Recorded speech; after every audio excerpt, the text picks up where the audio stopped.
Hello and welcome to part 2 of Improving Business Performance with Karen Chambers and myself, Hannah Patterson.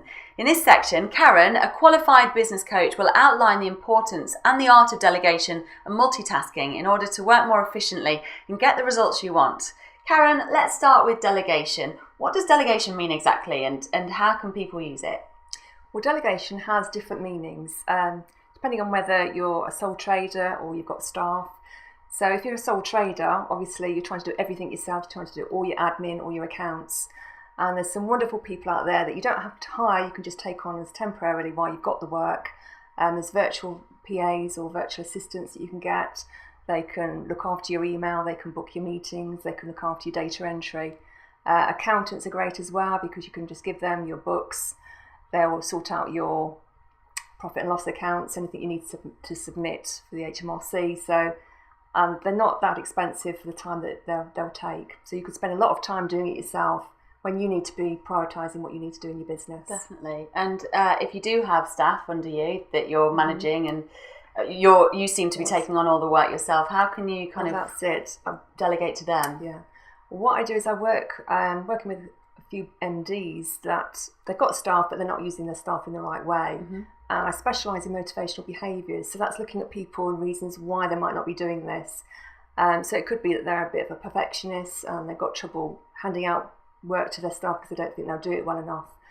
But through the coaching process, I can sort out for them and make them realise that giving their staff work to do is a way of developing them and bringing their business on as well. And that frees up their time to spend on their business as they need to. So really you're looking into the personality when you do the motivational Absolutely. Driving analysis. Yeah. And one size doesn't fit all. So it's down to that person, what their drivers are, what they're motivated by. Brilliant.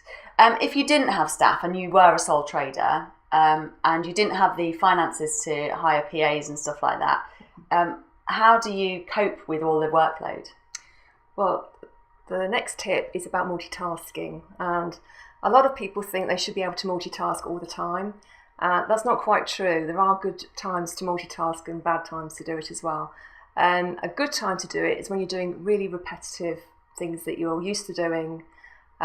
So you're almost doing it, you're not even aware that you're doing it because you can do it just, subconsciously. So like cleaning. Yeah. So you can So when you can do 2 or 3 things at once, then that's fine. When you shouldn't multitask is when you're doing something new. Mm-hmm. So if you've got to really concentrate on a particular task, you've got a deadline or it's got to be to a particular standard, then turn off all your distractions, turn off your email, because even once you're distracted by that, you've lost your focus. So if it's a new or novel task that you've got to do, then just focus on that without trying to multitask. Okay, so number 3 was delegate. Number 4, your top tip for improving business performance is multitask. How to multitask. And in our final section, Karen will be talking about self-awareness, which is all about you and your reasons for doing what you do. And it's more important than you think when you're trying to improve business performance. In the meantime, if you do want to find out more information about Karen's coaching services, then feel free to browse the website. It's kccoaching.co.uk.